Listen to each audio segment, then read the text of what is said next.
I was writing paper on the PC, and it was like bleep, bleep, bleep, bleep, bleep, bleep, bleep, bleep. And then, like, half of my paper was gone. And I was like, It devoured my paper. It was really good paper. And then I had to write it again, and I had to do it fast, so it wasn't as good. It's kind of a bummer. I'm Ellen Feist, and I'm a student.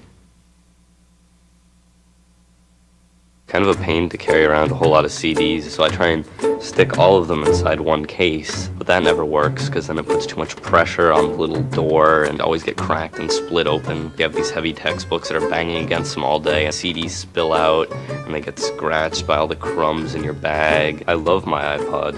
100 CDs and something that's, you know, that big. So much music. It makes me feel powerful.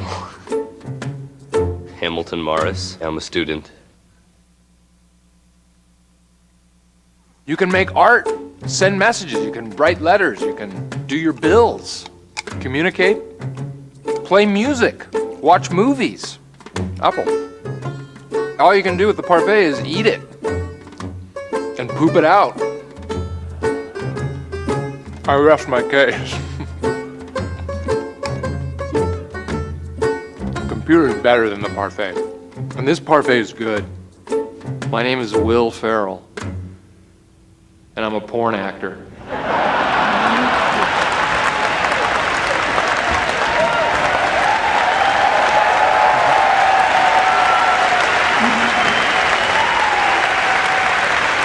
Morning.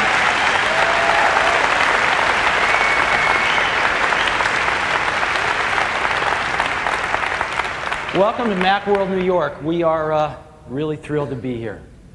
We got some great stuff this morning, too. It's going to be a long show, but a good show.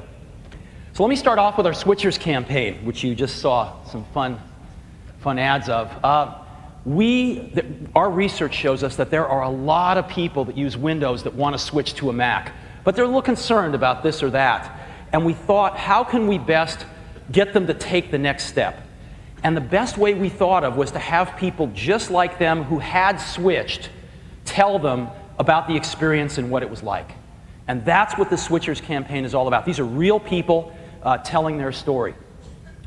How successful has it been so far?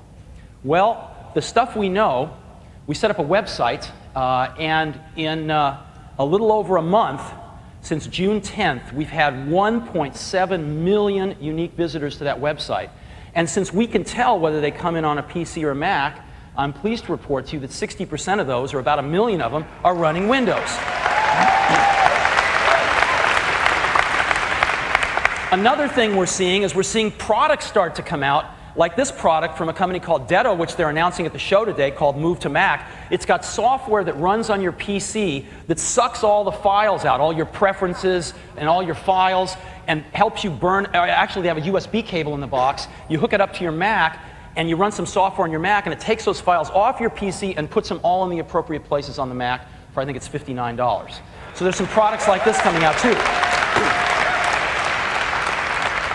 The response we've had to this campaign has been off the charts, and you're going to see a lot more of it because we think there's a lot more switchers out there. Now, one of the places we're really seeing this very viscerally is our retail stores. We're seeing people walk into the stores with the switcher ads under their arms saying, "Tell me more." And as you know, we have 31 stores now. I'm really pleased to report that in these 31 stores, we're seeing over 100,000 visitors a week. We had 130,000 last week. Now, to put that in perspective, this Macworld is the largest computer show on the East Coast. And yet, in our 31 stores today, we're seeing 2 Macworlds worth of visitors every week. That's 100 Macworlds every year. 5 million visitors a year. And some of them are buying more than one computer. We're seeing small business customers, education customers come into the store. This one in particular is buying 25 iBooks. It's the best buying experience that we know of in the world. We're opening our 32nd store tomorrow. Apple Soho. And we are so proud to be in New York City. This is our first store in New York City. And it's at the corner of Prince and Green Street in Soho. This is the subway stop in case you might want to go there. We've been in construction for a while, a big barricade up in the front. And it's a perfect building for us. It's in a 100-year-old building that's an old post office. And it's a New York post office. As a matter of fact, the post office is still in the back fourth of the building. And we're in the front three-fourths of the building. And it's called Station A. 100 years ago, they were thinking about us. Station A. And when you walk in this beautiful old building, it's pretty wonderful on the inside. I'd suggest you go check it out. Beautiful skylight to get some natural light in the store. All of our products displayed. And to get you upstairs, we built this really beautiful staircase all out of glass. It's an engineering marvel in itself. And we have two Genius bars upstairs, 40 feet of Genius bars. It's been the most popular thing in our stores.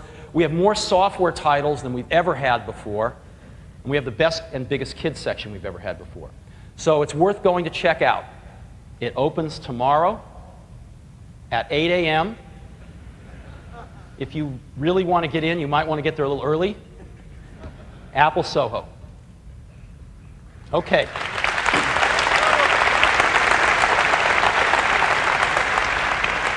So let's get into the technology.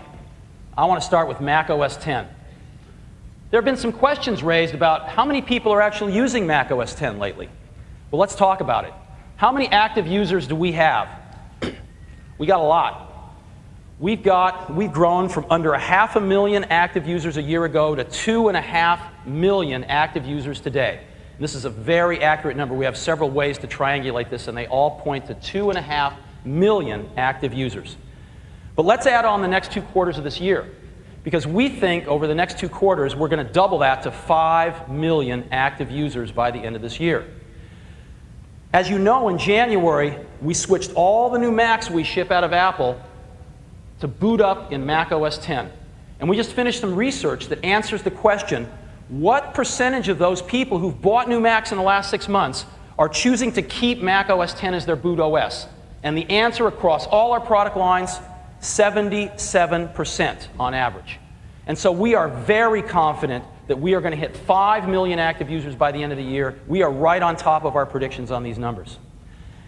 And that represents 20% of our installed base going from 0 to 20% in 24 months. That is the fastest OS transition we know of in history.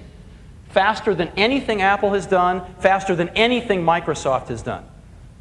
And so we're pretty proud of that. And we think the Mac OS transition is going well.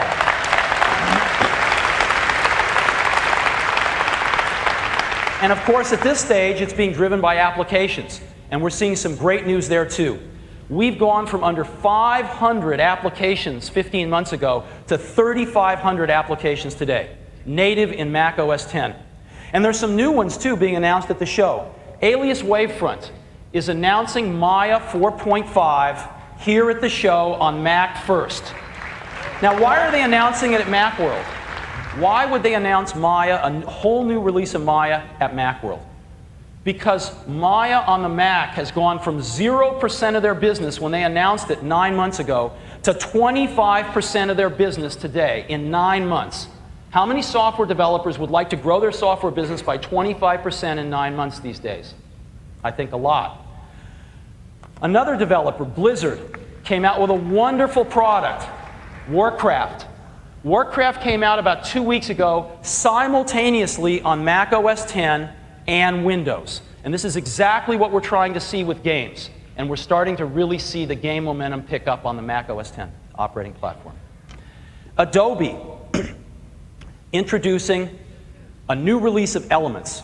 And this is pretty cool, because as you know, in iPhoto, you can set it so when you double-click on a picture, it opens up any application. You can set it to open up Elements. And then you can do things like color correction and really cool things in Elements. But they've put something in Elements where when you're done, it'll send it right back to iPhoto. So you can round trip through Elements from iPhoto to Elements, right back to iPhoto. It's really nice. And last one I want to highlight today is Real Networks. We've all wanted the Real Player on Mac OS X. and it's my pleasure to introduce Rob Glazer, the chairman and CEO of Real Networks. Give us some good news.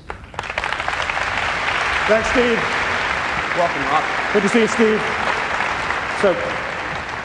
It's a real honor and a privilege to be here this morning. I'm joined by my colleague Steve Banfield, and we're here to show you Real One Player for Mac OS X, which is available in beta form today. And without further ado, let's bring it on up, Steve. And what we'll see here is just a beautiful Real One video from my favorite baseball team. And let's go ahead and watch it, and let's double the size there, Steve. Wow. And one of the most amazing things about this, because of the Velocity engine and OS X, this has smoother video playback than any platform anywhere in the world. Look at that, just beautiful.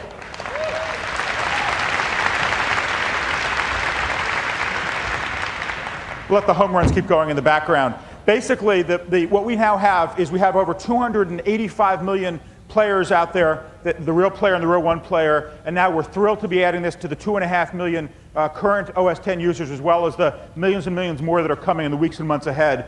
Go download it today from Real.com. It's available. And later this summer, we'll have our Real One subscription service. We have over now 750,000 subscribers to premium audio and video like sports, like news, other entertainment programming. And now we'll be bringing that to the Macintosh later this summer. So with that, Steve, thank you very much. And here's to a great Macworld. Thanks.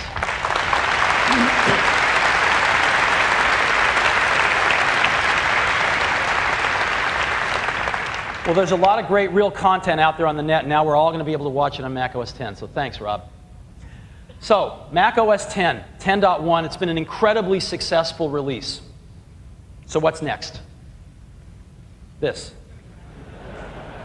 This is Jaguar, the next release of Mac OS X. We're officially announcing it today, version 10.2.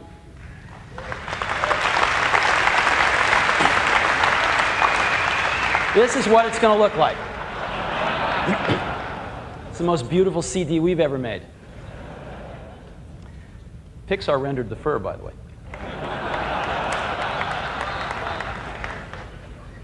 Mac OS X Jaguar has over 150 major new features in it. And let me go through a few of them. First of all, it's Unix-based, as you know. What you may not know is that Apple has become the #1 supplier of Unix in the world.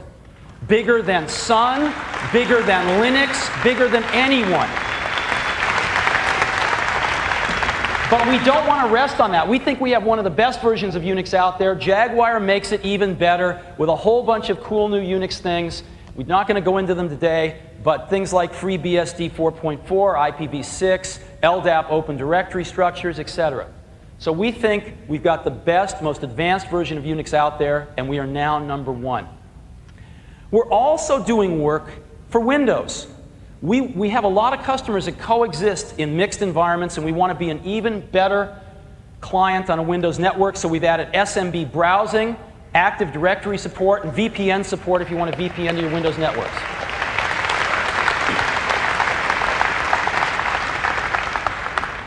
We've got major enhancements to the Finder. First of all, it's multi-threaded, so it's much, much faster. Second of all, #1 request, spring-loaded folders. And something that's going to prove incredibly useful, integrated search. So I'd like to now ask Phil Schiller, our Senior Vice President of Worldwide Product Marketing, to come on up. Phil's going to help me with the demos today. Phil, show us the new Finder.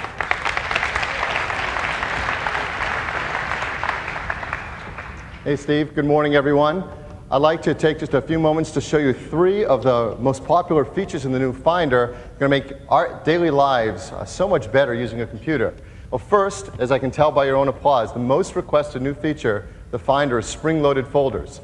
So I have on my desktop a file, a movie trailer, that I want to move into my movies folder. Well, the normal way is just to go into my hard drive, open it up, find the folder, and then drag it in, and that works fine. But some people want to do it another way, using spring-loaded folders. So I grab the file, I hover over the hard drive, and it automatically spring-loads. Then I hover over my user folder, it spring-loads. Into my own directory, it spring-loads. I can go to any folder I want.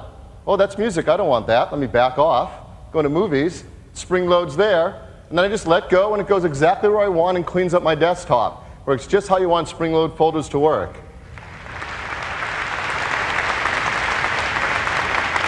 Let me undo that and show you one other way it works. Let's open up our hard drive again. As you know, we had icon view and list view in macOS 9, and they're in macOS 10. We have another view that's new in macOS 10 that wasn't in macOS 9, the column view. This is my favorite view. And spring-loaded folders works here too. Let me just hover over any folder in the column view and navigate throughout my system. And right where I want. So spring-loaded folders works just as customers have requested. Okay, the second thing I want to show you is the new integrated search built into the Finder. I have on my desktop a font folder. I'll double-click it open. It's got over 3,000 fonts. This shows the speed of this new multi-threaded Finder. It's a really fast and responsive. When I open up the toolbar, there's the search field integrated right on the toolbar. So maybe in these over 3,000 fonts, I want to find a font. Let's find the font called Didot. Let me type it in, hit return. Boom, I find all my Didot fonts in a split second. It's really fast. Let's go back. Maybe I want to find all my condensed font faces. So I type in condensed, hit return, and there's all my condensed faces in a split second. I can click on any one of them, and down below in the Finder window, I see the path of where that is, all the folders it's in. Maybe I want to open up a folder. So it's really easy, it's integrated, and search is now built right into the Finder. All right, the third and final feature I want to show you of the Finder is my favorite, and that's something we can do with the desktop and with desktop pictures. We have a new desktop picture, a system preference panel where you can set from all the different pictures that come in macOS 10. But my favorite feature is to go in and select any folder I want, in particular a pictures folder. I have a folder of pictures from iPhoto of my kids here that I've taken with my Nikon digital camera. I can click on any one and make it my desktop. Here's my son, Mark.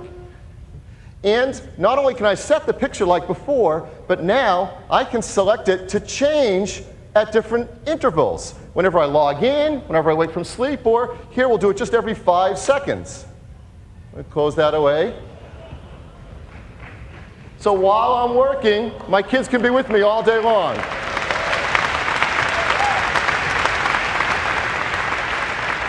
And I know some of you advanced users out there use cool tools like our Unix terminal that's semi-transparent. I can see my kids even through my work. So that's the new Finder.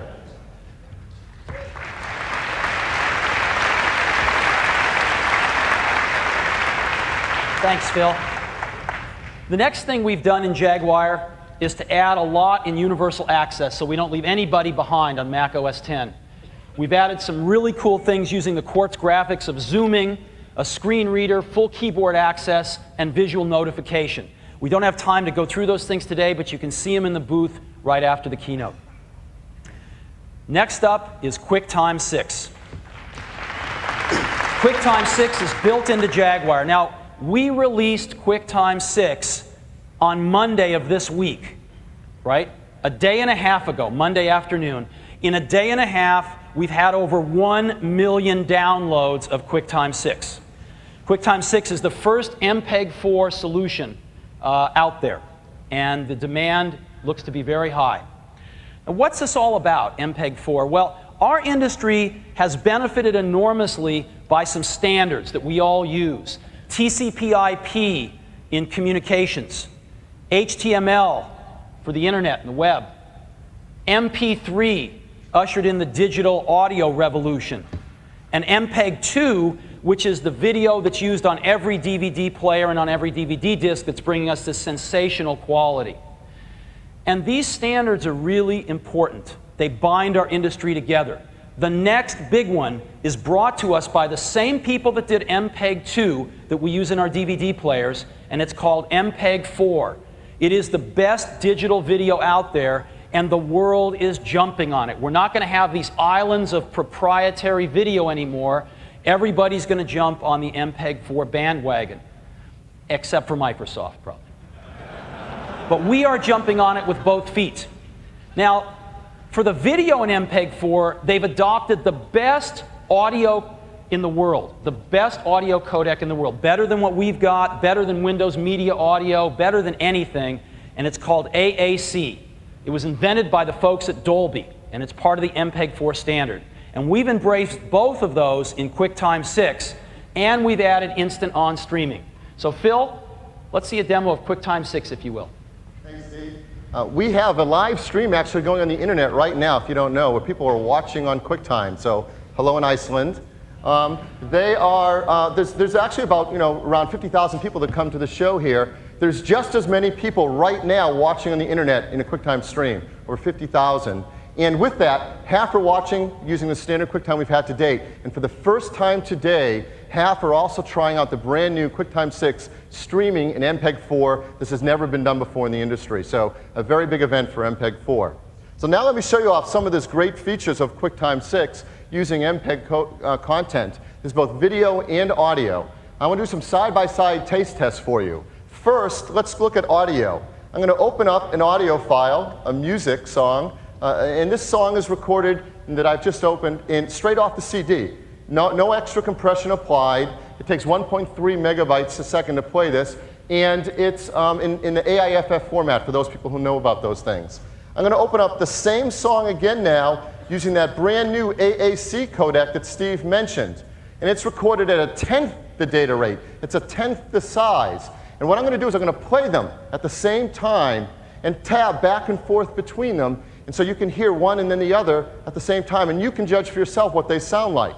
You can tell which one is playing at any time by the little lights in the macOS 10 window. When the window is lit up, that's the one you're listening to. So the top one is uncompressed CD music. The bottom one is AAC audio. So let's start them together.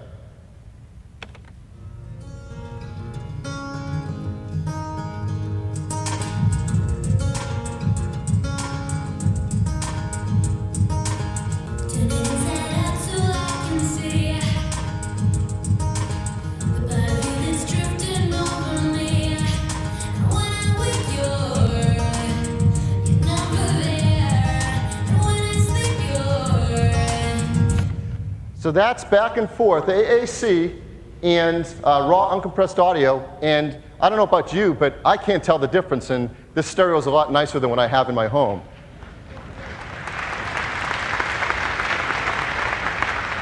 So for the next demo, we're going to open up some video and look at this great new MPEG-4 video codec. The first window I'm opening is DVD quality video, MPEG-2. That's a standard on DVD players.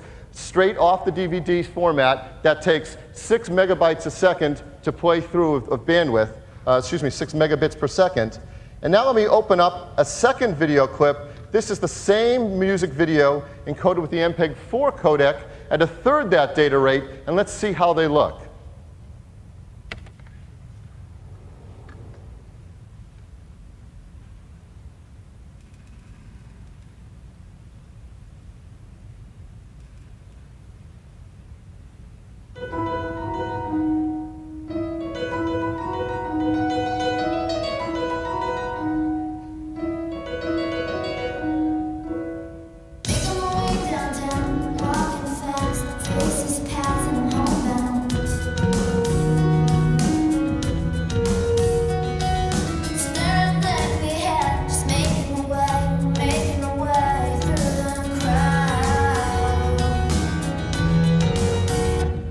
So beautiful video quality, beautiful audio quality playing side by side. The last demo I want to do for you of QuickTime today is instant-on streaming. This is going to make our lives so much nicer as we start to watch more and more content in the internet. I'm going to play a video coming off of a server in MPEG-4 and AAC quality. And first of all, notice when I let go of the mouse how quickly it starts to play, no more pre-buffering. And then while it's playing, I'm going to jump around in that video clip to different spots. Watch how quickly it does that. It acts like it's on my local machine, but it's coming off a server. And the last thing I'll do is I'll scrub through this music video as if I'm just moving backwards and forwards. And again, watch the incredible responsiveness of the new instant-on streaming. So I'm going to let go right now and start this music video.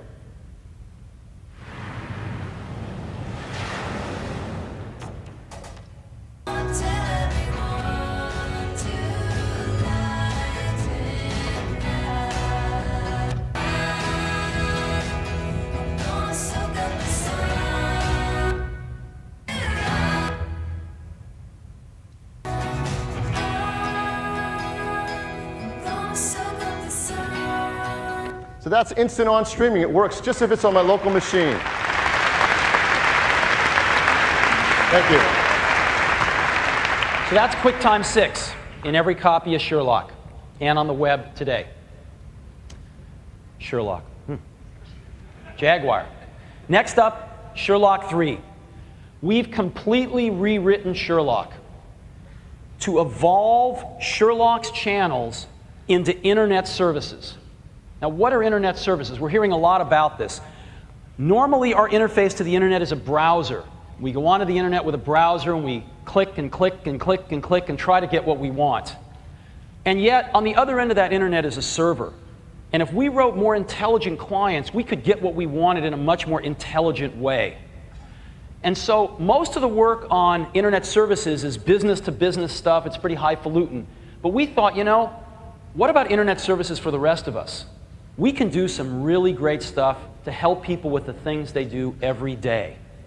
And that's what we've done. Internet services for the rest of us is what Sherlock 3 is about. Let me show it to you now.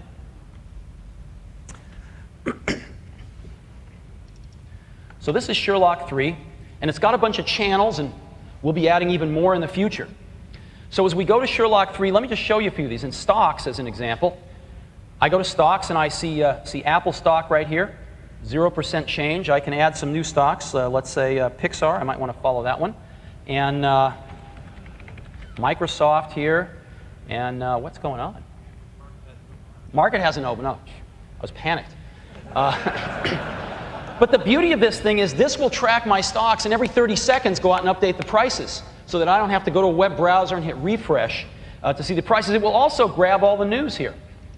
Here's all the news, and I can read it right here. I don't have to go to another browser to read it. I can also see stock charts here by year or week or intraday stock charts. So I've got all my information about my stocks right here. Boom. Right? In one window. Let me go to movies now. I don't know about you guys, but finding movies online is a lot of clicks in a browser for me. And so what I've done is Sherlock asks you to put your zip code in. It went out and around an area, a radius of this zip code, found out all the movies that are playing today. And I can pick one, right? I can pick, let's say, Minority Report, and it'll show me what theaters it's playing at. It will show me a poster, and it will even show me if I want to go play a trailer.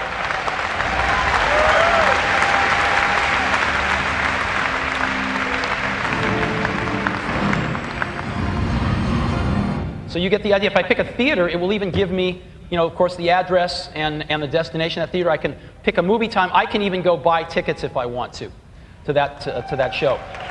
Now, let's say I like a certain theater. I can look by theaters and say, you know, I really want to go to the AMC Empire because it's right around the corner. What's playing there? And I can pick something there and find out the times and go see that. So it's really, really handy. You see the difference between using a browser and using Sherlock 3.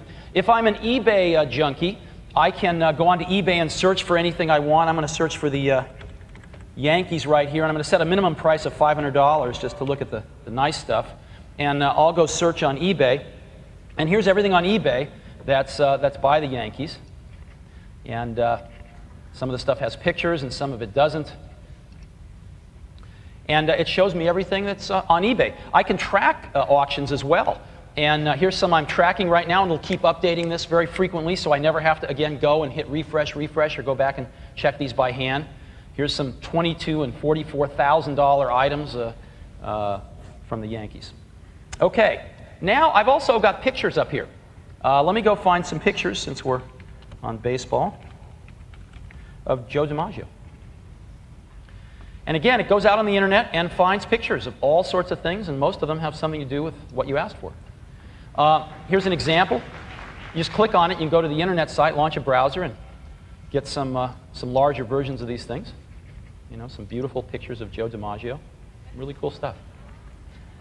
I was playing around yesterday, and I typed in Homer Simpson, and even Homer Simpson is on the internet.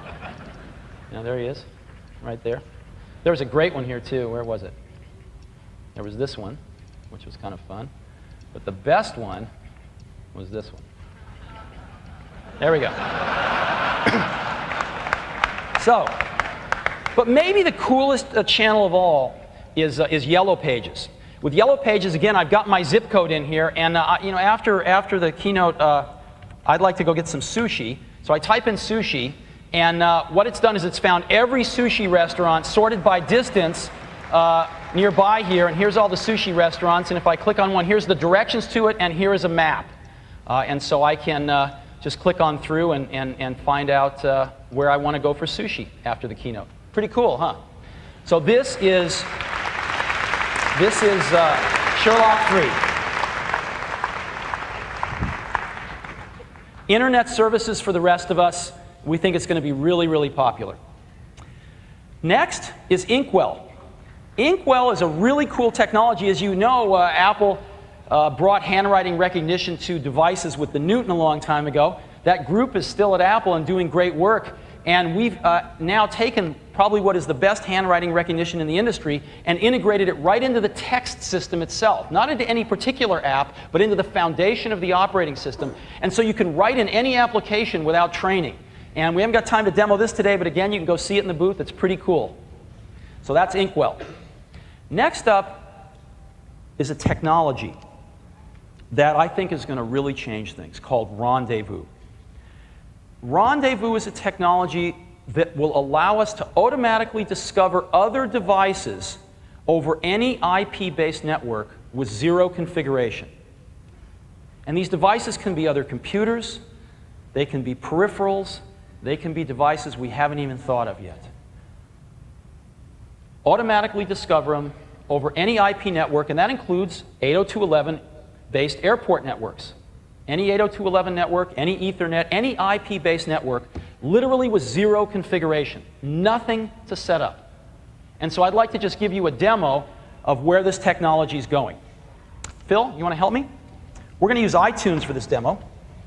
And this is something where we're going to take Rendezvous and build this into iTunes probably early next year. And this is the kind of thing that's coming 6 months down the road, 9 months down the road in iTunes. So I've got iTunes here. And I can just, of course, play a song out of my own library.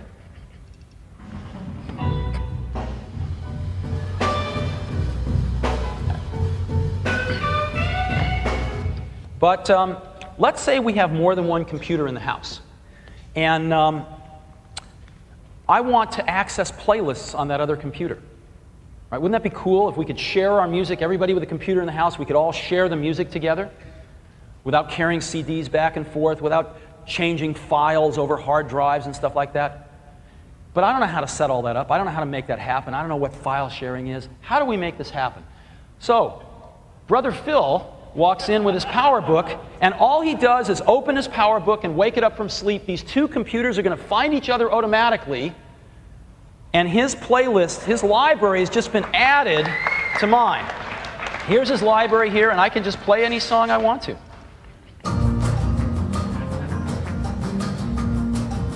Now, if Phil decides to go away, put his computer to sleep, what happens? The music stops and his library goes away because we're not copying the music. We're streaming it over airport. Okay? So let's say Phil comes back. Phil comes back and I can open up his library, see all his playlists, go into folk music, and play another song. We're streaming the music over airport, zero configuration. I didn't know anything about this. Pops up in my iTunes source list. Phil goes away. It dynamically goes away. This is just the beginning. And again, we're going to build this into iTunes, early next year, and I think it's going to be wonderful. But you can just start to imagine what kind of devices we can have talking to each other seamlessly with zero configuration. Now, Rendezvous is technology that Apple's pioneered as part of an IETF working group. That's a standards organization. And it's all based on internet standards, and it's totally open. No one is going to own Rendezvous. And so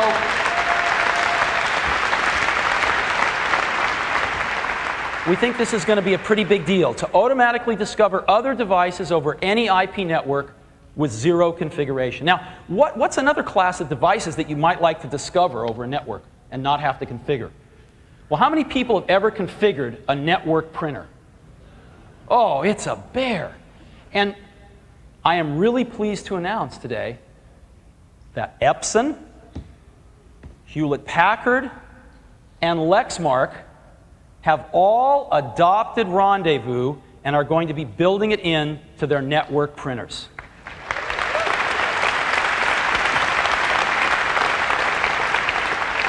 Again, this is just the beginning of the floodgate opening, I think. We've actually got a prototype HP printer here, and let's go ahead and see what it's like to configure a network printer now with Rendezvous. Phil? Thanks, Steve. So I have a Mac here running Jaguar, and I have a document that I've opened, a text edit document, and of course the document's about Rendezvous, and what I want to do is print it. But when I go to print, you'll see up in my print panel, it says printer, no printer selected. I don't have a printer.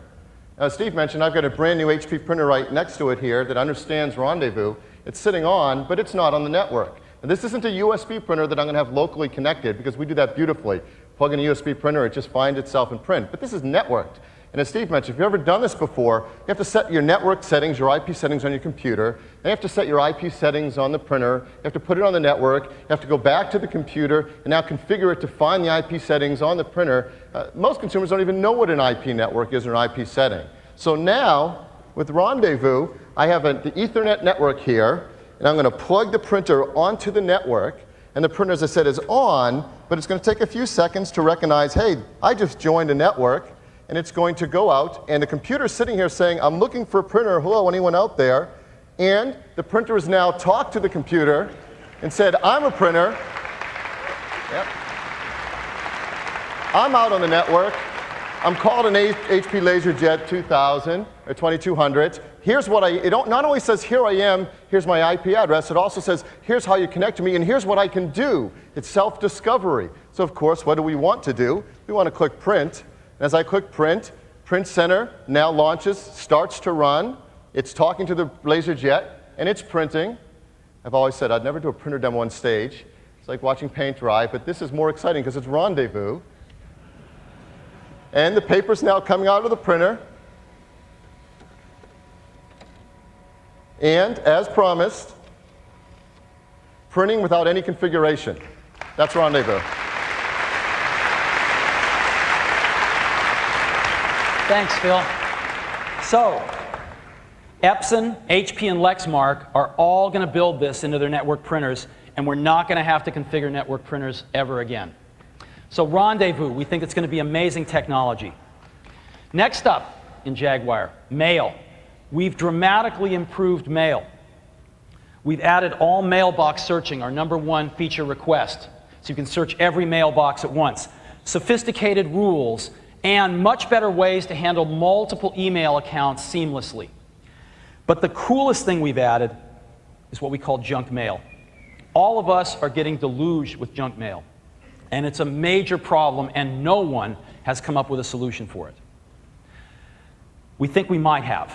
We've got a technology called adaptive latent semantic analysis, but you don't have to know any of that. And what it does is it goes through and figures out what is junk mail. And it's really good right out of the box, and you can teach it to be even better. And so we think this is going to maybe be the most important feature of the new mail client. Let me show it to you now.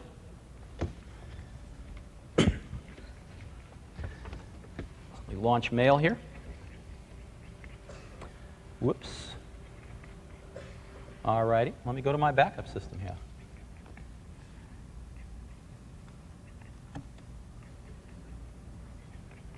Oops. Let me launch mail, and okay. Get rid of the dock here. So this is our new mail client, and I can select a message. You've noticed we've added threading in here. Whenever you have threads on an email message, we'll automatically highlight them for you. This is part of the new rules system. You can add your own rules. It's very, very simple to do some pretty sophisticated things. So let me go ahead and search for a message in here. I'm going to search for Dan, and look at how fast that was to find all my messages from Dan in this mailbox. Let me search for switch. I want to find something on the switchers campaign, and there isn't anything in this mailbox about switch. Boom. But let me go ahead and search all my mailboxes. I can go in and say switch, and this is searching every mailbox in my system. Boom, instantly find stuff that I might want to have here, switch on the light, etc. And so that's cool. Here's one new Switch commercial, which is what I was looking for. And lo and behold, we even now play QuickTime in line. Everything about it is just so much simpler. So QuickTime in line and mail messages. But the coolest thing is junk mail. I get lots of spam, and you can see some of this stuff here. It just fills up your mailbox, and it's really a drag. So what are we going to do about it? Well, junk mail, you go to the mail menu, and there's junk mail, and we've got 3 settings: off, training, and automatic. And we're going to ship it in training mode. And when you turn it on, it automatically identifies what it thinks is all the junk mail in your mailbox and turns it brown. Right? Okay. Now, and it's really, really good right out of the box. But you can make it even better. If you find something that you think, oh, this isn't junk, you just hit not junk, or there's even a button right down here by the message. Of course, this is junk. If you find a message that it does not identify as junk that is, you can say, this is junk, and it will learn from that. And so you can use this in training mode. It's not deleting any of your mail. It's not moving any of your mail. It's just marking it. And so you use this for a few weeks, and you go, wow, this thing's really accurate. Then what you do is you go over here, and you say, let's go into automatic mode now. And it will ask you if you want to take all of your junk mail. Did I get that one? Automatic. Well, it should ask me whether I want to take all of my mail and throw it into a junk mail folder, and it would leave me with just my good mail. And I don't know why it's not doing that now, but it's not. So that we're not going to be able to see that. But it's very, very cool. Okay, so that is mail.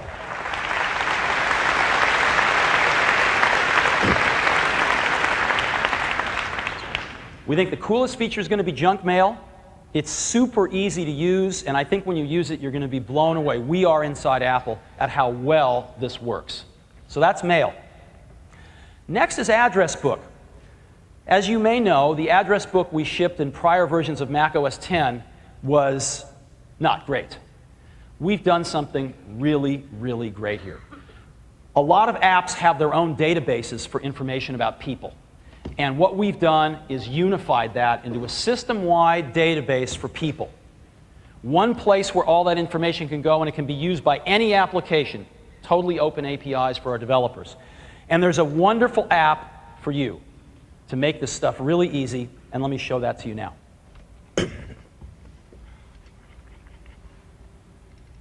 This is Address Book, and it's a very, very simple app to use, but it's actually quite a sophisticated app. It handles groups here, and it handles going to LDAP servers and searching for things there. But I'm just going to use it like this, and it's very, very easy to find things as well. So let me first go ahead and show you editing. I'll go back to myself here, and I just go into edit mode, and I can just tab around this thing to edit. It's really, really fast and really, really simple. So I'm going to put in the company Apple here. And I might want to add a new phone number here, and I might want to add a new work phone number, maybe I'll add a new address, and I've kind of messed it up here. But you see when I get out of edit mode, it figures out what it needs to have and eliminates everything else and makes it nice and clean for you. Again, we have full LDAP searching. Let me go search for Phil. I found 4 Phils. I can just cycle through them like this, very fast, and it's super easy to find stuff. So here's Phil Schiller, and we've built in some cool behaviors on this information. On vacation, you can see the rollovers here. So on vacation, I click down. It says I can get a map of this Phil's vacation house in Hawaii. So I click on this. It'll open up a browser. Go to MapQuest. And give me a map. Right? Not too shabby. I can also go over Phil's email address and say, hey, I can open his iDisk in his public folder. I can visit his Mac.com homepage, or I can even send him email. And again, I can send him email, and there's his email address. Right? Very simple. But one of the coolest things I can do is I can go to his work phone number here. Or let's say let me go to his work fax first. His work fax, let's say my fax machine's across the room. I can go and get large type, so I can read it from across the room. Kind of cool. And I can go to his work phone number, his mobile phone number, and we've integrated Bluetooth support into Jaguar. right? The hardware, you can buy a $50 USB Bluetooth adapter from us that plugs into any USB port on your Mac, and when you're running Jaguar, Bluetooth is working and activated. And there's a new generation of cell phones out that has Bluetooth built in. And so we can use Bluetooth as a modem to get onto the internet for our portable computers, but we can also actually dial the phone. And so I'm going to just go ahead and say, dial. And this is now transmitting that information to my phone, and my phone should be calling Phil.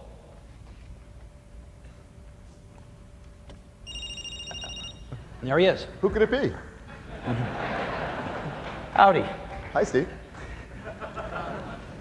Okay. Now, Phil can even call me, actually. And let's see what happens when Phil calls me. When Phil calls me, it takes the caller ID from Phil's phone, the number, and looks it up in the address book to actually give me the name of Phil Schiller right here.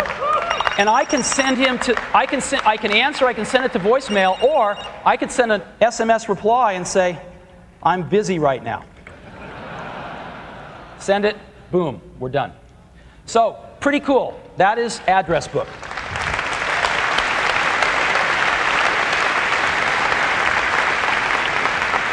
The simplest thing in the world to use, extremely sophisticated and available to every application, one unified place for information from people.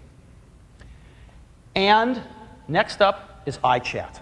We have built instant messaging right into macOS 10 Jaguar, right into the product itself. It's AIM compatible, AOL Instant Messaging compatible. We're the first company they've let under the tent with their 140 million strong instant messaging community, the biggest in the world, the most popular in the world. And you can use your Mac.com email address as your screen name or your AOL screen name as your screen name. Either one is fine. And in addition to buddy lists, one of the things I want to show you today is we've actually used Rendezvous in iChat. Well, how could you use Rendezvous in iChat? What other devices might you want to find? Well, other people. Because if you have a buddy list with all your people on it, but you're in a meeting and the people in the meeting aren't on your buddy list, you can select a menu and Rendezvous will go out and find all the people nearby you and build a special Rendezvous buddy list for you. Let me show you how that stuff works.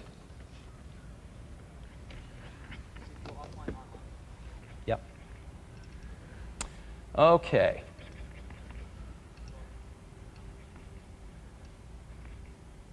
So here's my buddy list right here. And I can view that buddy list by first name or by last name, but I'm going to view it by availability right now. Now, I notice Nancy Heinen is not on my buddy list, so I'm going to go ahead and add somebody to my buddy list. And I'll just search. Now, this is coming from the address book right here, my one database. And I'll look for Nancy Heinen, and I'll go ahead and add her. And boom, she gets added, and she's online as well. So this is what, oh, there's an incoming invitation from Fred Anderson asking, where's dinner tonight? Well, I can just click on it, and I can go wherever you want. And, oh, too rich for me here. How about Britney Spears' new place, Nyla? It just opened. You know? So, now,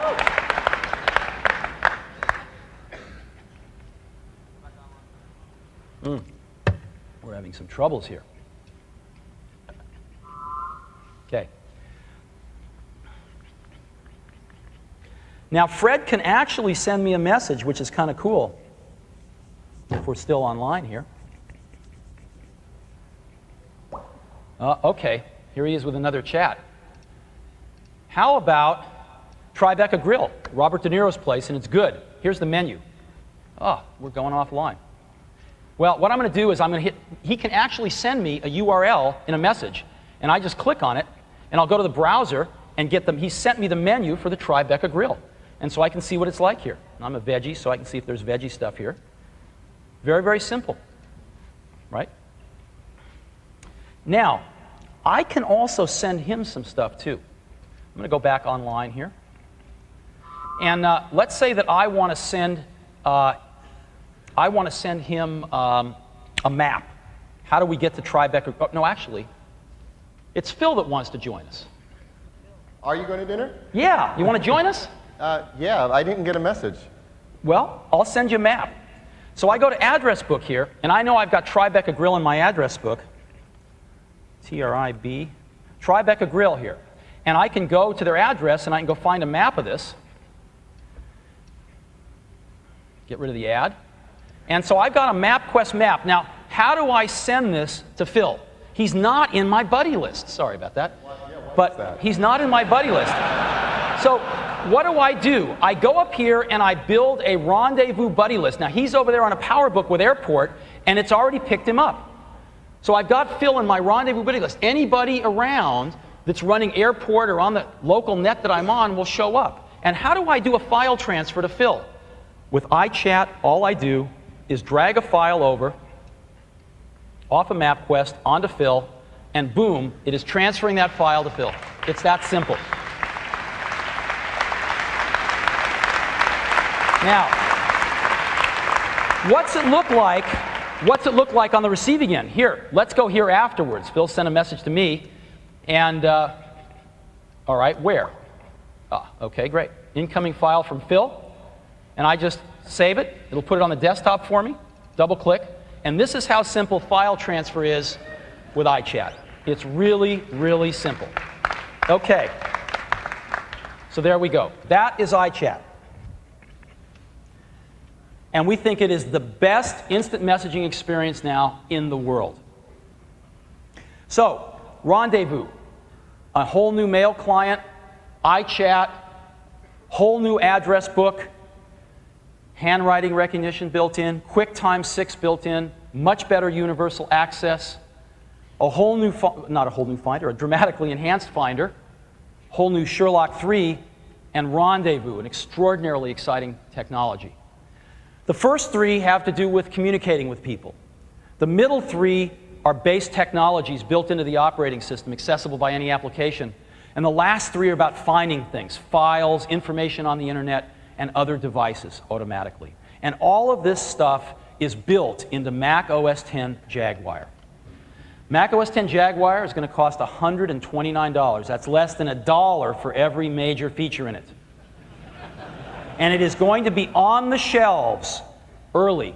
We said we were going to deliver Jaguar before the end of this quarter, late summer, which people interpret in our industry to be September 32nd. Jaguar is going to be on the shelves in stores August 24th, about 5 weeks from today.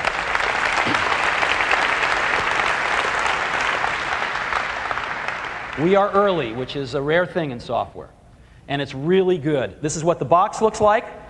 Now, if you buy a Mac before August 24th, what do? Well, we've got our up-to-date program on every Mac we're shipping from this day forward that you buy, and you send us $19.99. We send you a copy of Jaguar, just shipping and handling costs. So Mac OS X Jaguar, the next major release of Mac OS X, we are really proud of it, and we think it's the most innovative release we've had in a long time. And what it does is it proves out the concept of Mac OS X. We said that the people that were going to love Mac OS X were going to be our users and our developers, but who it was going to benefit the most would actually be us, because we could innovate faster. And if you look at the innovation in Jaguar that we've done in the last 9 months since we shipped 10.1, it's staggering. It's just staggering. So I encourage you to take a look at it. Next up, iTools. iTools extend your digital life. With Mac.com email, iDisk, which is the best and easiest to use internet storage, and Homepage, which is our web hosting, and we've built it in with one button to iPhoto so you can build photo pages, and we'll host them on the web for you, literally one button. And how has iTools done? It's done really well. We've doubled the number of subscribers in the last year, from 1.1 million to 2.2 million members. And that's great. So that's iTools. But the world is changing. The external conditions have changed quite a bit. You used to be able to get free services like crazy from Yahoo, free email from Hotmail, free internet storage from iDrive, which was the biggest, and a bunch of other internet storage companies. And all that's gone. Yahoo now charges you serious dollars for everything. You want Pop email, you're paying them $30 a year just for email. Same with Hotmail. You can't even get Pop email for free anymore. iDrive, they don't charge you anything. They're out of business, as are every other one of the internet drive companies. And so the world's really different, and we're going to have to reflect that too. And so as of September 30th, iTools as we know it is going away. September 30th. And we're replacing it with something we call .Mac. Now, where did we get this name? Well, Microsoft's got .NET, and they're talking about all these internet services, which is exactly what iTools has done all along. And we thought, you know, let's jump in this boat. That's exactly what we're doing, and we're actually delivering stuff. We actually know what it means. And so we're going to call it .Mac.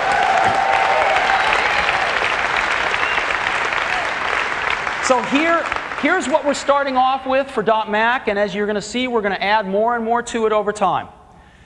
Email, mac.com, IMAP, POP, and webmail. We've got a fantastic webmail client, so from any computer, anywhere in the world, you can access your mail on mac.com.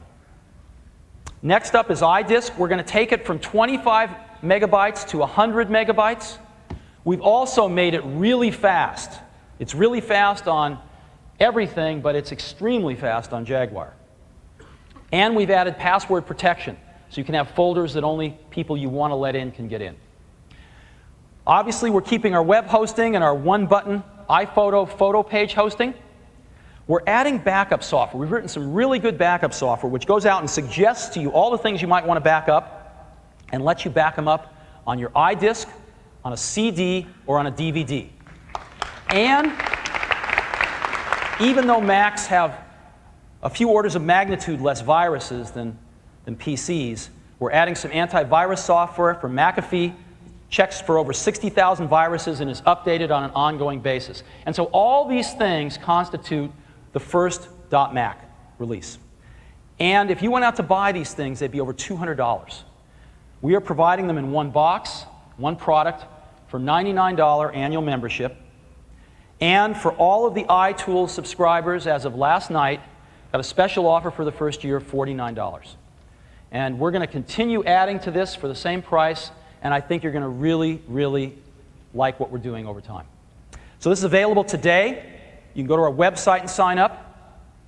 We'll have actual boxes in the channel in a few weeks. You can extend your digital life with .Mac. What's next? Something really nice. I'd like to introduce a new app today called iCal. iCal, if you use a Mac for calendaring, is a godsend.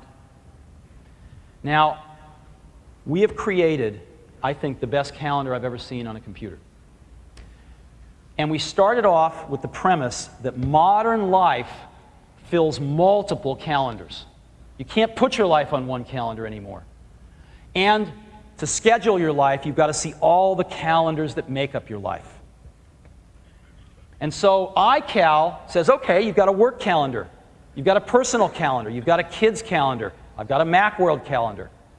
And it lets you see any or all of them. This is iCal.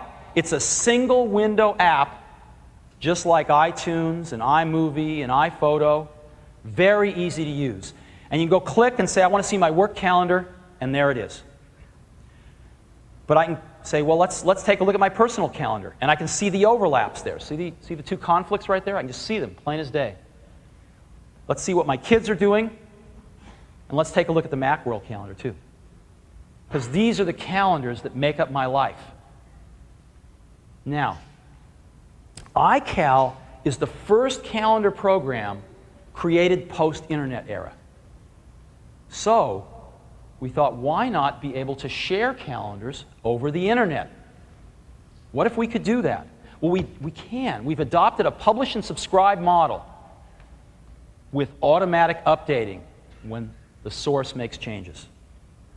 So for publishing, I can take a calendar, like my work calendar, and say, I want to publish this. With one menu command, I get a panel here, and I can publish changes automatically just by checking a box and pushing one button, and this will automatically put my calendar up on a web server, on any web server you choose, or if you choose, and if you're a subscriber, it will host it on .Mac. So, first new feature of .Mac happens even today, which is iCal hosting.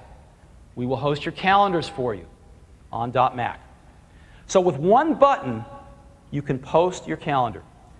And you get a confirmation. You can send an email to other people alerting them of this, or you can go view the page. And when you go view the page, or when somebody else goes and views the page, this is what they see. They see your calendar up there on a web page, really beautiful, from any computer anywhere in the world. And we thought this is really cool, but it's not cool enough. Because what you can't see this calendar, if this isn't my calendar and I want to look at this, I can't see it with the rest of my calendars. I can't see if these events conflict with ones on my own calendar. And so we have built-in subscription. You can go to any calendar. Let's say I get an email saying, here's the Yankees schedule while you're in New York City. I click on that URL, and I instantly get this panel. And it says, you want to subscribe to this calendar? How often do you want to refresh it? Every day, every hour, every 15 minutes, every week? I'll pick every day. And when I push this button, it adds that calendar to my calendar, and it will check once a day to see if it's been updated. And this is what it would look like if I turned it on. And now I can see that calendar with the rest of my calendars. Make sense? So let me show it to you.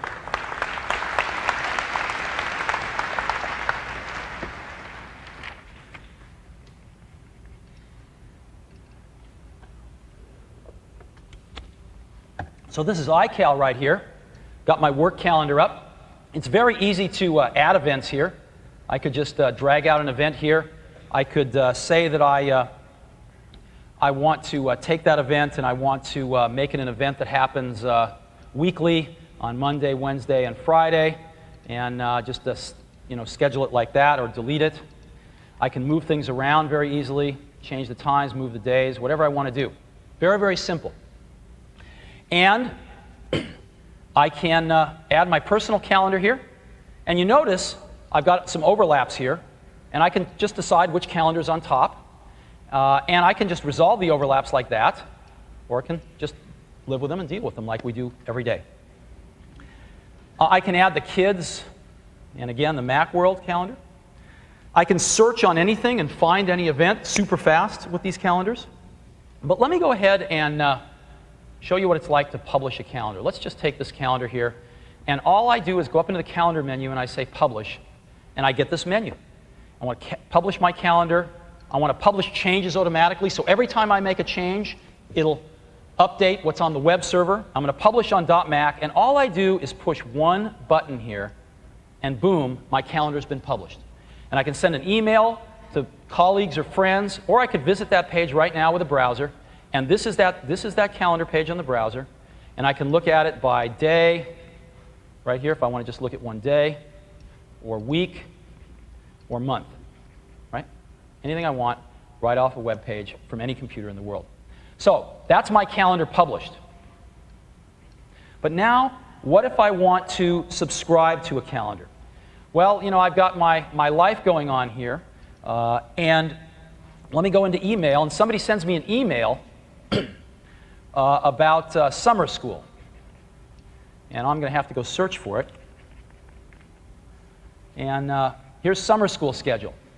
So here's your child's 6th grade summer school schedule. And all I have to do is click on this link, and I get this panel. It says, would you like to subscribe to this calendar? Do you want to refresh it? Yes, I'd like to refresh it. Maybe every day is fine. And when I push this button, it adds this calendar, which is the Yankee schedule, to my calendar, and it will go check every day to see if it's been updated. And it's that simple. Whoa! I can even get calendars over iChat. You want to go to the Yankees game? Here's the schedule. Great. I click on this. I get one of these things. And again, boom. And here's Yankees. Very, very simple. Right? And so this is your life with all your calendars. You can see it all, and you can manage it all so much easier now with iCal. So that's iCal.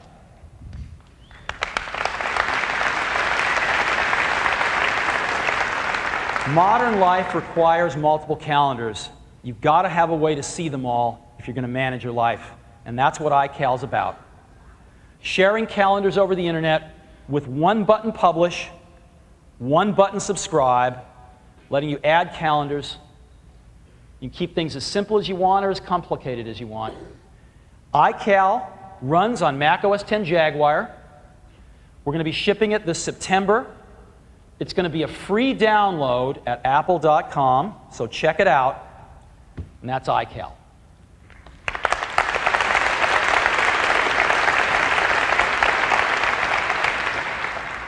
All right, now I'd like to talk for a few minutes about the Digital Hub. As you know, the Digital Hub is our fundamental strategy at Apple. We announced it 18 months ago that we believe the personal computer will be the center or digital hub of our new digital lifestyle. We've all got these great digital devices in our life, and having a Mac in the center of them dramatically enhances their value. And it dramatically enhances their value because we've written some incredible applications like iMovie, iTunes, iDVD, and iPhoto. And when you take those applications and you marry them to these devices, the results are astounding, and I think most of you know what I'm talking about. This has been an incredibly successful strategy for us. There's nothing like this in the Windows world. Now, let me focus for a minute on iPhoto. iPhoto is an amazing application. We introduced it 6 months ago. It is the equivalent of your shoebox for digital photography. It imports photos from your camera seamlessly, lets you edit and crop them, etc., lets you print them out on your printers, but its real value is it safely stores your photographs. It's the digital shoebox, allows you to organize them and find things really fast and share them in ways that we never could before, like these. We can print them out, we can order prints online, fantastic slideshows, one page to create a web page of our photos and host it on .Mac. And you can even, for $29.99, get a hardcover book with your photos in it that's truly outstanding. And so that's iPhoto. I'm pleased to report that in the first 6 months, we've distributed over 4 million copies of iPhoto. This has been one of our most popular apps ever. So that's iPhoto. Next, I'd like to focus on iTunes. We have iTunes 2 out today. It's been an incredibly successful application for us as well. As a matter of fact, iTunes and iPod together contributed to Apple being the first computer company in the world to win a Grammy this last February, and we're very, very proud of that.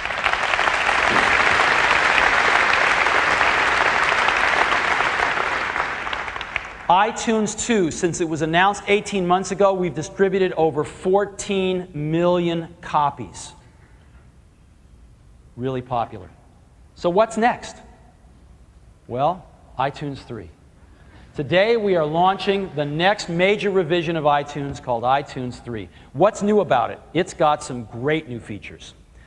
The first one is some new ways to talk about our music. We can rate our music from 0 to 5 stars now, and we have play counts. So every time you finish playing a song, it automatically increments the play count. You can see how many times you played each song. And the rating's really cool too. You can just take a song and slide it up or down and rate it from 0 to 5 stars. So that's pretty cool. We've also added, in addition to the cross-fading that we have now and the sound enhancing, we've added a feature called Sound Check, where you just check it on and all your songs play back at the same playback volume level, which is really nice. We've also added support for audible.com. We've had a lot of requests for this, so you can now go and buy content, spoken word content from audible.com, whether it be books or whether it be these Robin Williams interviews are fantastic. I'd highly recommend them from audible.com, and listen to it seamlessly. We even keep track of the bookmarks, so if you stop and start, you can pick up right where you left off. Now, all of these features together would make a great iTunes update, but I've saved the big one for last. This is huge. Now, it's in the source column. If you look, I've got my playlists in blue right there, but what are those playlists in purple on the top? 60s music, my top rated, recently played, most 25 played. What are these? These are something totally new. These are playlists that you don't put music in. These are playlists called smart playlists. These playlists put music in all by themselves, and you set them up with rules. So let's talk about that. Let's go to my 25 most played. I want a playlist that always has my 25 most played songs in it. And every time I play a new song and it makes it in the top 25, I just want that playlist to shuffle around and always reflect my 25 top played songs. How do I do that? I make a simple rule. I say, I want 25 songs selected by most played. Done. I got a playlist with my 25 most played songs. I can get really complicated too. I can go to advanced and I can say, I want a playlist that's got music which is in the range of 1990 to 99. So 90s music, where the play count, I've played it at least 20 times, and I've rated it 4 or 5 stars. And take all that music and pick 50 songs by random and put them in this playlist. Isn't that cool? I can make a playlist that says, I want a gigabyte of songs that I've never listened to at all in a playlist, so I can put it on my iPod and listen to it on the train. Right? Stuff like that. Smart playlist. So let me go ahead and give you a demo of this. It's sweet. Get out of mail here, have iChat, launch iTunes 3. All righty. So this is iTunes 3. Looks the same, just as easy to use. And I can pick any song. Play it, same as always. Now let me find a song here. Let me just let me find one that's got a play count of 0 here. Okay. It's got a play count of 0, and I'm going to drag the song to the end so we don't have to listen to it. And when I'm finished listening to the song, you'll watch this play count automatically increase to 1 as it goes to play the next song. I can also rate this song. I can say, how many stars do I want on it? 0 to 5. Let's say we'll put 4 stars on this song, and now I've rated it 4 stars. I can sort my songs by rating and look at the ones that I think are the best. I can sort them by play count or anything I want. Very, very simple. So now, let me go and make a smart playlist. I'm going to make a playlist here, smart playlist, and I'm going to say I love Bob Dylan. So I'm going to say artist contains Dylan. I can put as many artists in there as I want, but I like Bob Dylan. This is now a playlist of every Dylan song I have, and if I add new ones, they will automatically join this playlist. I can go say, well, this is great, but I want to enhance that playlist a little bit. I want to limit it to 10 songs selected at random. And so now I've got 10 songs selected at random. As a matter of fact, if I get rid of one, if I say I don't like that one, it'll immediately put another one in because it's got to have 10 songs selected at random. Just keep replacing it. Okay. I can even go and I can say, fine, take this playlist, and I'll switch over to advanced. It'll preserve everything I've typed in, and say, okay, I want another one where it says my rating is, let's say, is greater than 3 stars. So I want 4 and 5 star Dylan songs selected at random, and that's what I'm going to get. So let me go show you another one. I can go into 60s music here, and this is all my 60s music. I've got A Hard Day's Night here, which is not in here right now. And I can just drag A Hard Day's Night to my library, and what you will see is you will see that immediately getting added to my 1960s music smart playlist, because Hard Day's Night is from the 1960s. And again, I'm going to make one last smart playlist for you here. I'm going to say, I want to make a smart playlist. I'll go into advanced, where I say, I want to limit it to 500, and rather than songs, I've got gigabytes, megabytes, hours, minutes, whatever I want.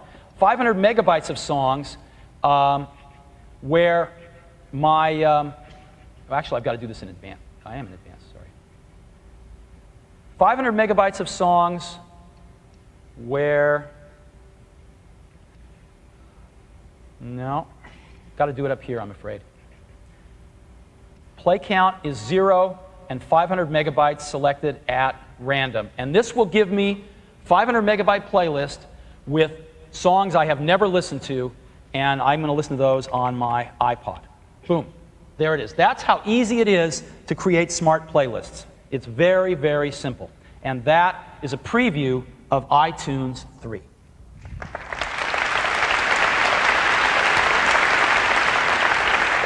So, super easy to use, just like always.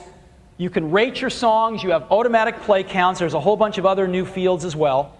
But the biggest thing is smart playlists. This is going to really, I think, change the way we listen to music. We have audible.com support. Really wonderful product. Only runs on Mac OS X. It's a free download at apple.com starting today.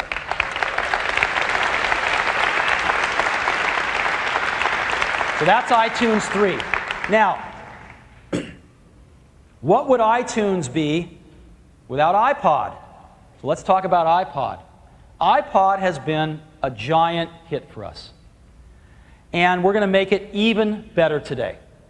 We've got the 5 gigabyte iPod, 1,000 songs in your pocket, sells for $399. As of today, that's $299. We want to bring it down to where even more people can afford it. The 10 gigabyte iPod, 2,000 songs in your pocket, $499. As of today, it is $399. But for the 10 gigabyte iPod, there's even more. Because we have made it even thinner. This is the 5. We've made it about 10% thinner, which matters a lot when you're carrying something like this around in your pocket. And we have gone to a totally new solid-state scroll wheel. As you know, for those of you that have an iPod, the scroll wheel is one of the coolest features of the iPod. It lets you navigate around super fast and super easy. We've actually gone to a no moving parts solid state when it feels like glass. It is so cool. And that's on every 10 gigabyte iPod. And we have also added a little door to protect your FireWire, which we got a lot of requests for that. We've also added a remote. Just plug it in. You can plug in any headphones into this. Volume, play, pause, next, previous, right on the remote. Very simple.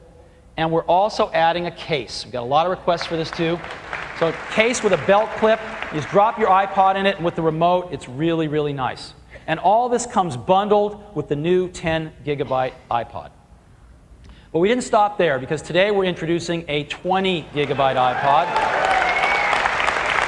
4,000 songs in your pocket. Includes the case, includes the remote, the solid-state scroll wheel, etc. $499. So now we've got 3 iPod models. We've got a 5 gigabyte at $299, a 10 gigabyte at $399, and a 20 gigabyte at $499. 1,000, 2,000, or 4,000 songs in your pocket. We also have some new software on them that's even better. We've added some really great features in the software. In addition to being able to browse your music by artist, album, or song, we've added genre and composer. Our classical customer said, I want to find Bach, not the performer. And so we've added composer, and I think it's quite a bit better. Play counts. Your play counts will automatically get downloaded into your iPod, and the play count additions from your iPod will get then uploaded back to iTunes to the then current play counts, so that every time you play something on the iPod, it's recorded in play counts on your iTunes as well. We download smart playlists into the iPod. iPod has sound check, so play all the songs back at the same volume if you want. And it supports audible.com with round-trip bookmarking. So you can listen to something on iTunes, stop. When you pick up on your iPod, you pick up right where you left off. You stop, you sync back to iTunes, you pick up right where you left off on your iPod back on iTunes. So we've got a new menu structure for the iPod as well. So let me show this to you in a demo.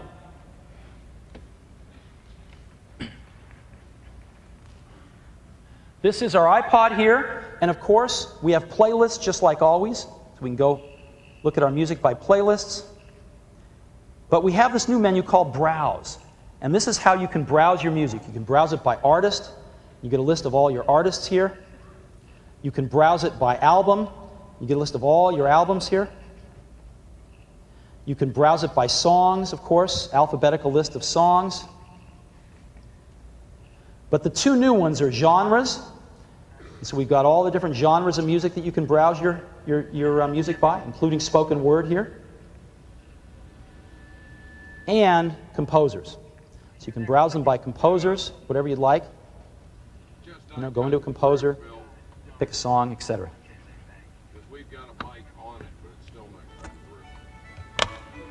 Very, very simple.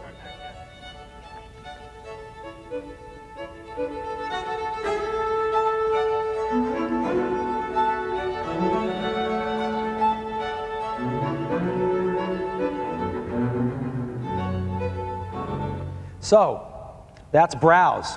But we've added something new to iPod called Extras. Let's go find out what's in it. Well, contacts. We've seen contacts before, and we can have our contacts in our iPod. So I can say, let's say Fred Anderson here, and here's all of Fred's contacts. Here's Avi. Here's Avi's contacts here. Right on my iPod. So if I need a list of contacts with me, I don't have to take any other device. But here's something new. Calendars. You can have a calendar on your iPod. As a matter of fact, you can have as many calendars as you want from iCal. And so you can drag down any iCal standard calendars. Let's take a look at them all. And here's what it looks like. And the scroll wheel comes in really handy here because look at this. I can just scroll through the months. Let me go back to today. Boom. And I can go into today and see all the things I've got to do. If I want to better look at any of them, I can just go right in here and take a look. So we've got calendars in iPod now, along with contacts. And of course we have a clock, because when you have a calendar you need to know what day it is. And so we've added a clock in here. And we've made the game very accessible, so if you want to play the game you don't have to look for it anymore. And so this is the new iPod software, and it's really, really nice. I'd encourage you to look at it.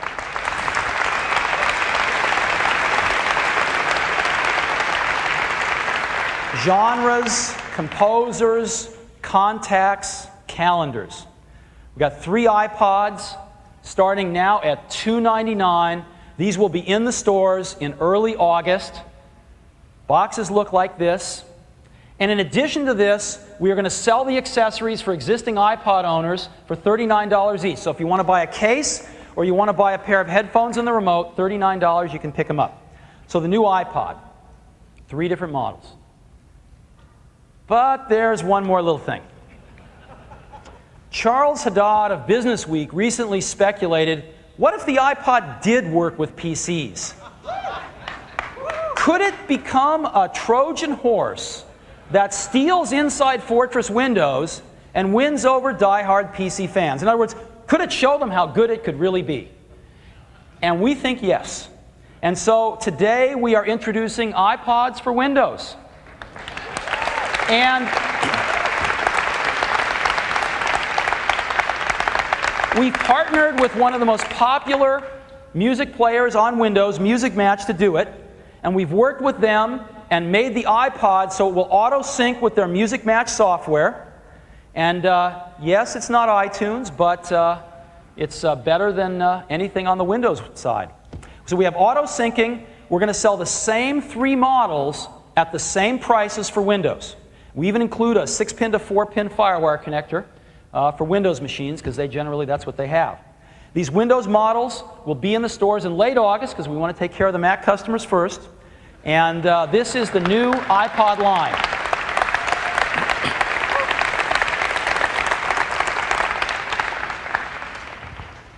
Okay. Now we're going to do something really fun. I want to introduce what I think is a landmark, groundbreaking app. And I think this app is going to change a lot of things. We're going to look back on this app as the beginning of something pretty cool and pretty new. And that app is called iSync. The purpose of iSync is to synchronize your digital life. Now we've got the best address book in the world now. We've got the best calendar in the world now. And when you're on your Mac, life is going to be great. But what about when you're not on your Mac? What you want to do is take these things with you, so you have this information at your fingertips even when you're not on your Mac, God forbid. So what is the most popular device in the world? It's the cell phone. And there is a new generation of cell phones now that's a lot different. These are not your father's cell phones anymore. They are GPRS, so they are always on for data. They've got color screens on them. They've got organizers built into them. They've got address books and calendars in them just waiting for data. They work off an open standard called SyncML, and we've joined this group. It's a good standard. And they've got Bluetooth built in them. So this is a whole new generation of cell phones, and they synchronize. And we think this is so cool that we want to add it to the digital hub. This is the coolest device since the digital camera that we added in January. So we're going to make some room for it, and we are going to add this new generation of cell phones to our digital hub. Now, while we're at it, we might as well pick up the Palm, and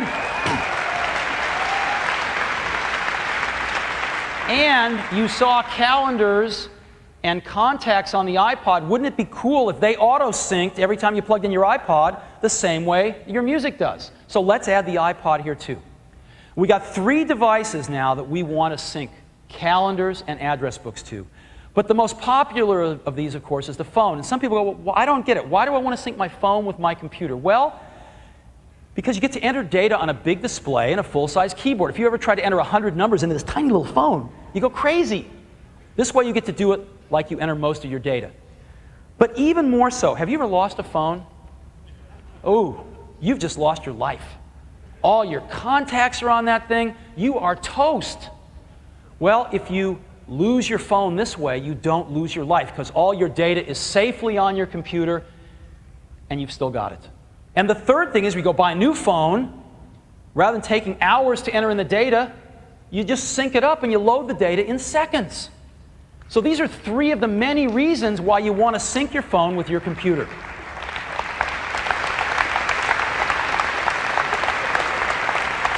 So we want to sync all 3 of these devices, and that's exactly what iSync does.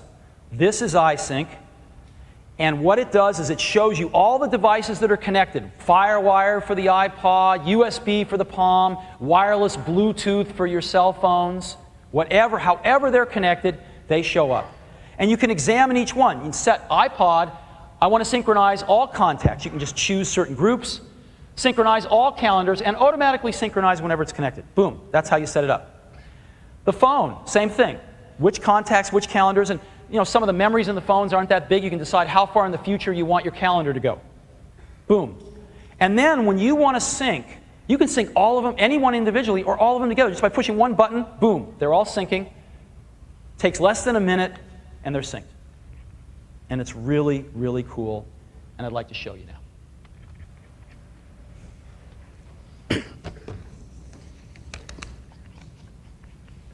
Okay, so I've got iSync up here, and again, the first thing I'd like to say is, Bluetooth has arrived, and we are now detecting phones with Bluetooth, automatically putting them up here in iSync, and I can go through and configure things, as I said. I can choose, certain contacts to synchronize, or all of them, certain calendars, or just some of them, and I can say, yeah, sync to my iPod whenever I plug it in, and I can do the same thing with the phone. Same sort of thing, and how far ahead I want to go with my calendar. And what I've got over here, let's get the phone up picture in picture. Let's go ahead and get that phone up. Okay, so I've got a phone right here, and this is a brand new phone. I've turned on the Bluetooth, so the Bluetooth has been recognized, but as you see, the phone book is empty on this phone, right? And it asks me, do I want to load numbers in from a SIM card? Oh, I don't have a SIM card anyway, so I'm going to say no, I don't. And this phone is running on the Singular network. Singular has got about 30% of the country now, including New York City and all of the West Coast, running on GPRS. It's fantastic. And so what I'm going to do is just sync with the phone.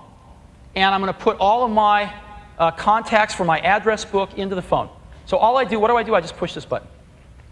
And now, whoops, boom. I am syncing with the phone, and you can see it sync right there.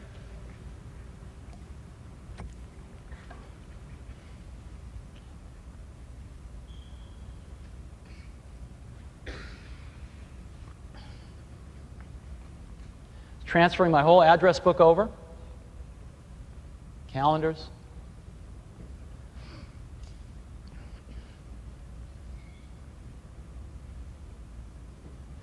Boom. Done. And now what I'm going to do is I'm going to see if this worked. I'm going to go down to my address book, and I'm going to, let's say, pick Avi here. And I'm going to push a button, and let's go see if that calls Avi. I've got Avi down with a microphone on his cell phone here.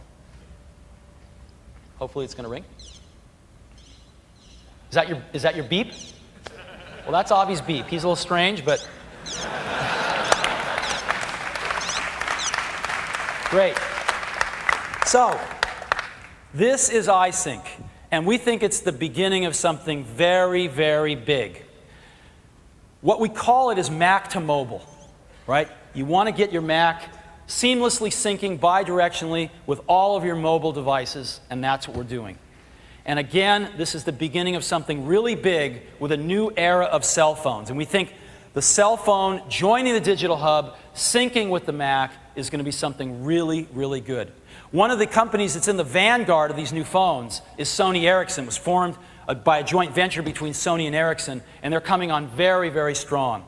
And I'm very, very proud to have Mr. Ihara-san, the president of Sony Ericsson, here today, and I'd like to welcome him to Macworld for the first time.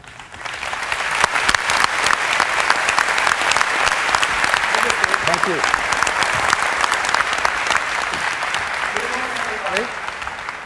Good morning, ladies and gentlemen. And thank you very much for Steve for inviting me to this exciting Macworld here today.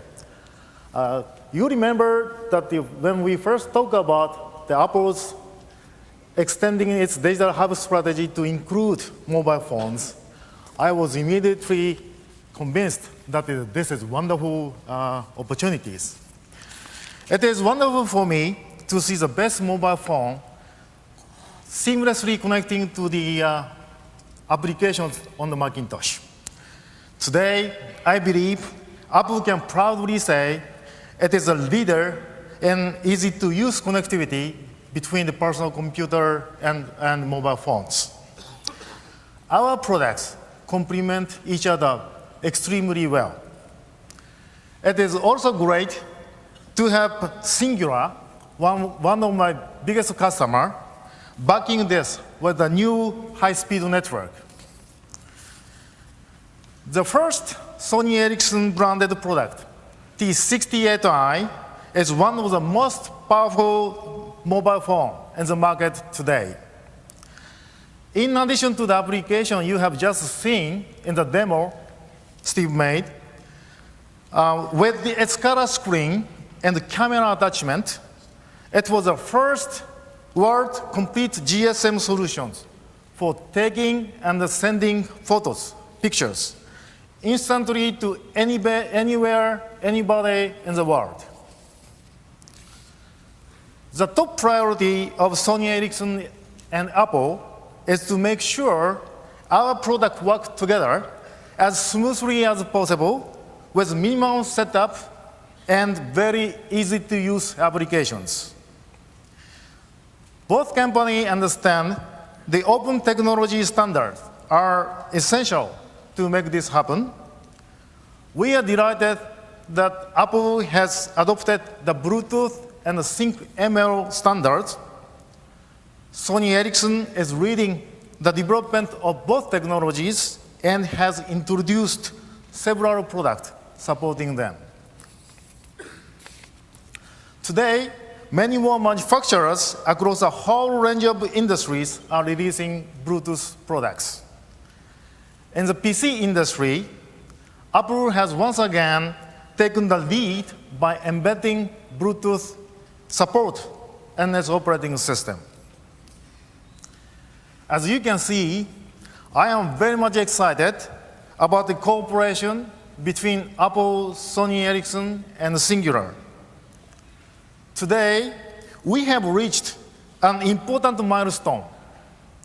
The dream of easy wireless connectivity between personal computer, mobile phones, and networks is now reality. This is a result of 3 companies sharing the vision and the passion to deliver. The demonstrations that you have seen today are just first example of what we will be able to do. As phones become even more advanced, the range of applications and their impact will be even more impressive. This is only the beginning of fascinating journey. Watch this space. Thank you very much for, Steve, your commitment, and thank you very much for your attention. Thank you. Thank you.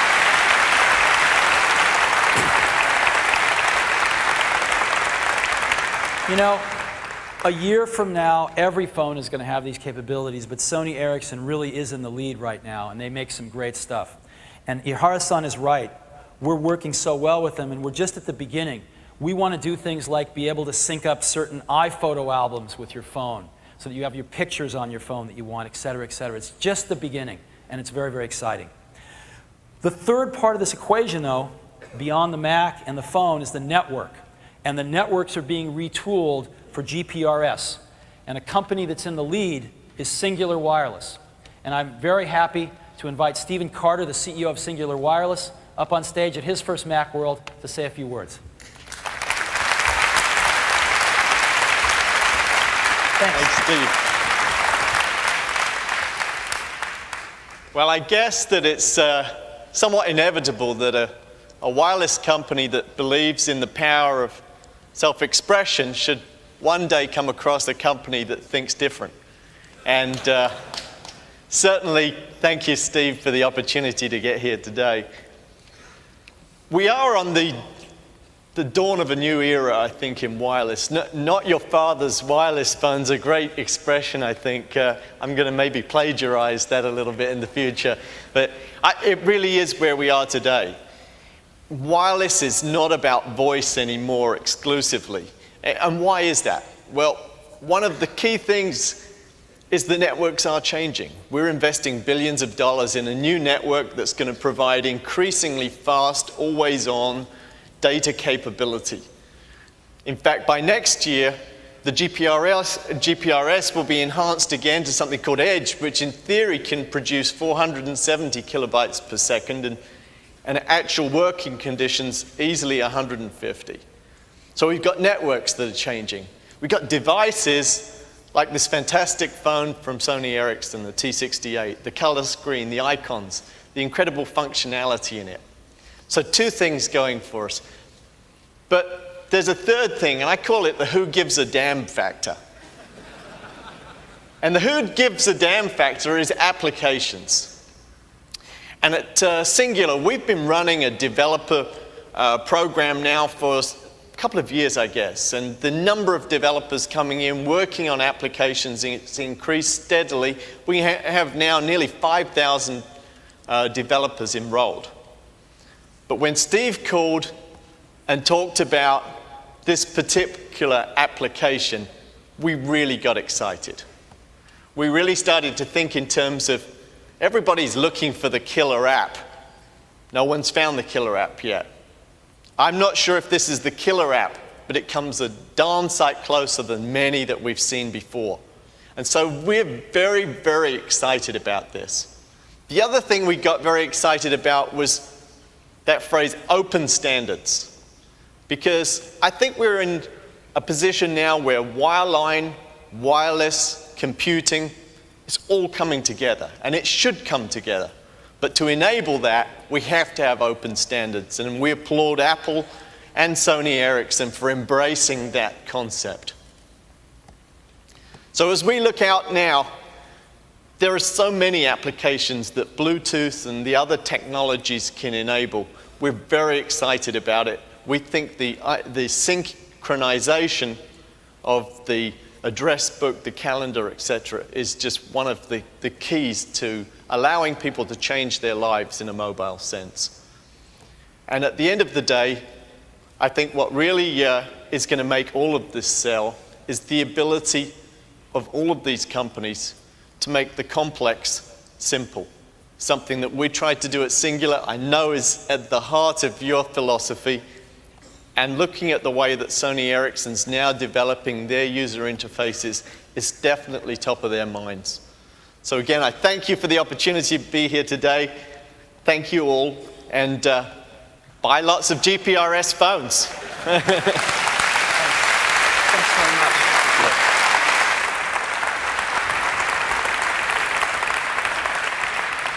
So, we are adding the phone to the digital hub. We think this is going to be a really big deal. Now, there's one other time when you'd really love to be able to synchronize stuff. And that is if you have more than one computer, right? How many of us change something on our computer at work and get home and find out, Jesus, it's not there, it's on my work computer, right? I do it very frequently. Wouldn't it be great if you could synchronize your address book and your calendar between your multiple computers? Well, this is another thing that we're going to be adding to .Mac. We're going to add .Mac to iSync. And so if you're a member of .Mac, you're going to be able to sync your computer to our internet servers and do it hourly, do it every 15 minutes, do it daily. And so you sync your computer before you leave work. You sync your home computer when you get home, and everything you did all day is on your machine at home. You have multiple machines, and they're frequently syncing with this. They're going to stay in sync. And this is going to be added for .Mac members as well. So all you do is push one button and sync everything in your life, including your multiple computers, for your address books and your calendars, and who knows what else down the road. So that's iSync, work and home computers synchronized. So Mac to mobile.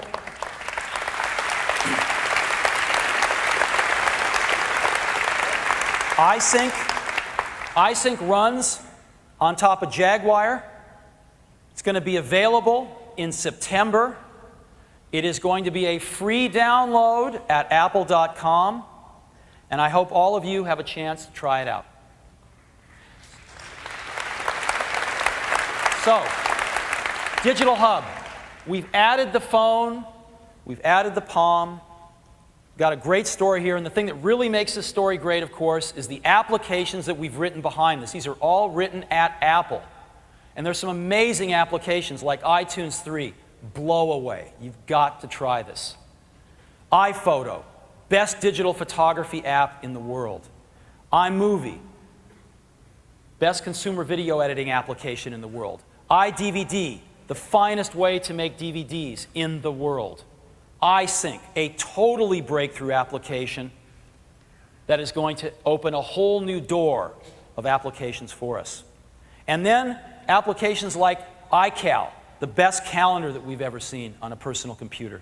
Address Book, the best database and application for managing contacts we've ever seen. Mail with junk mail filtering, that is the first real breakthrough we've seen in that area. iChat, the best instant messaging on any personal computer. And Sherlock 3, the beginning of internet services for the rest of us. All of these applications are bundled or free. And there is nothing like them on the Windows side of the fence. And that's why we think that this is going to grow and have even more force as we move forward with these amazing new applications. So thank you.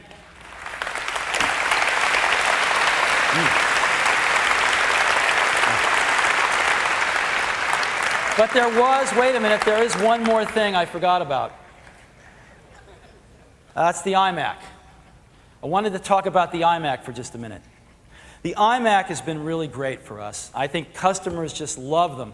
With the flat screen, the super crisp flat screen displays, the really fast G4 processors, and the super drives. You can burn your own DVDs that play in consumer DVD players. And its design is just stunning, where you can move the display anywhere you want. And the feedback we've gotten on this has been fantastic. Walt Mossberg, not an easy journalist to please, said, "The new flat panel iMac is the best consumer desktop PC on the market and costs less than a Windows PC with the same specs." He said that last month. So we're really happy with the iMac. I've got some fun data to share with you. We sell 3 models. The high-end one has a super drive in it. Burn your own DVDs, as I said. I'm really pleased to report that the percentage of all the Macs sold with a super drive, 50%. Customers want the super drive. It is the most requested thing we've got in the iMac line in terms of get me one with a super drive. And it's showing up in the sales stats. And that model sells for $1899. As of today, we're lowering the price back down to $1799 so we can try to reach even more people with it. But this doesn't address the number one request we've gotten for the iMac. The number one request is for a larger display.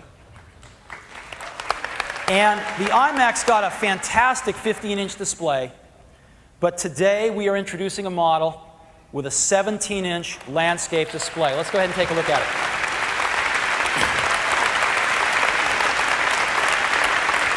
It is gorgeous. It's really beautiful. It's giant. And again, you can move it anywhere you like, even when it's twirling. We've got a 17-inch display on this. That 17-inch LCD has the same viewing area as a 19-inch CRT. Right on your desktop, adjustable to any angle right in front of you. It's incredible. And it's got 1440 by 900 pixels, which is 64% more pixels than the 15-inch iMac.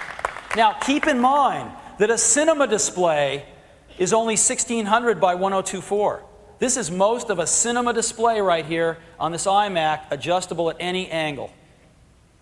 And of course, it's in a cinematic aspect ratio, which our customers have come to love. It's really wonderful what you can see with this wider screen.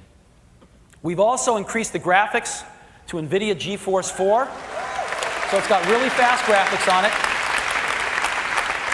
And so a 17-inch LCD, 800 megahertz G4, quarter gigabyte of memory, 80 gigabytes of disk, NVIDIA GeForce 4 MX, and a super drive, $19.99.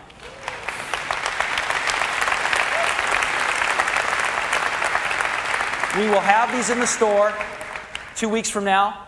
I urge you to check them out. They are truly remarkable. So this is what I had for you today. And in ending, I would just like to do two things. One, I would like to thank everybody in our software groups, both Avi's group and Sina's groups, for these incredible operating system and applications that we're seeing. These guys have worked really, really hard over the last year, and I'd like to give them a round of applause.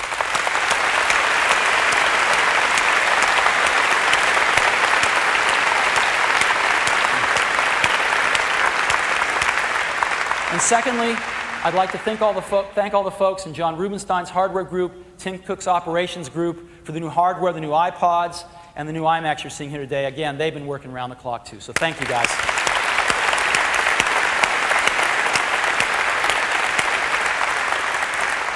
We find ourselves in very challenging times across our whole economy and in particular in our industry.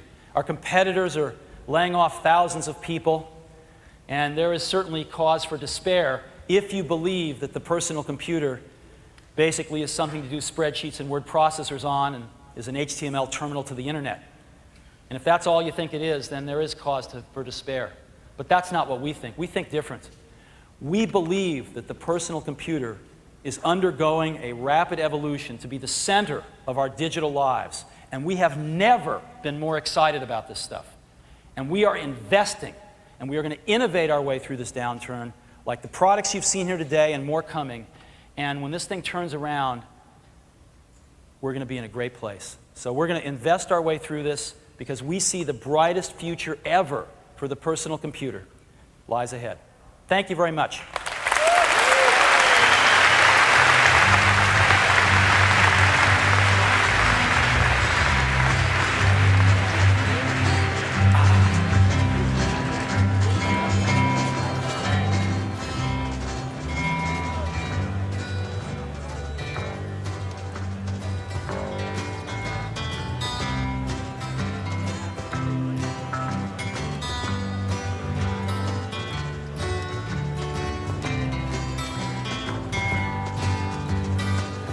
If my words did glow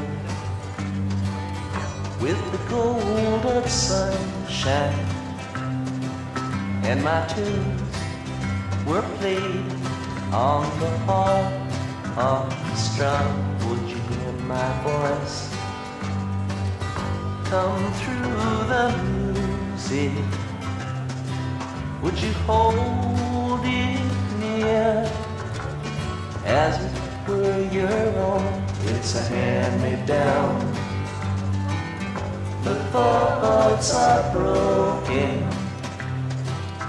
Perhaps they're better